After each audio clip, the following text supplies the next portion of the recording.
Hi, welcome to Jones World Golf Academy with Chris Gold, PGA Professional. We're going to talk about the flop shot today. We've been asked the question by a few of our members and academy members. So, really simple, go through processes. You've got options. So, first point is it's very lie dependent. You need to be able to slide the club under the ground, under the ball. If it's in a hole, we might want to have to be thinking of a different type of shot.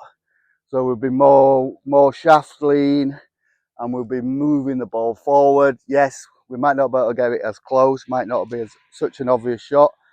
But here, lie dependent, this shot, I can slide the club underneath the golf ball. There's plenty of grass underneath it. This is 80% setup dependent. So we need probably a slightly wider stance than we would do if we were just fringe chipping. So we've got a slightly wider stance, not quite driver width, ball inside that left heel, so forward in the stance into that left heel. Remember, the wrists have got to hinge. So in terms of power source, we only need the wrist to hinge slightly and the elbows to stay soft. So we are swinging this club this way, but in this direction. Okay, so if we're looking from this side, we want to make sure the toe end of the club is pointing up to the sky so that we're up supporting the loft on the club through the shot. So when we're swinging through, the butt end of the club pointing at this right hip. And then as we swing through into a finished position, we'll probably keep the feet flat on the floor. And this club then, the butt end of the club will fall somewhere near your left pocket. So keeping the grip light. We've tried this. Make sure, even though it looks like my thumbs are on the club, I can move my thumbs up and down. You can even try this shot with the thumbs off. Get the stance nice and wide, hands down. We want to create this cup in the wrist because that'll encourage the wrist to hinge and then keep that club face. So the club face is looking straight at us and then through the shot, butt end of the club pointing at the right hip, through into that finished position. So we're sliding the club under.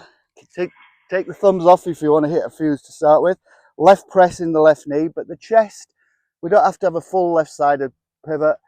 The chest can be more centered.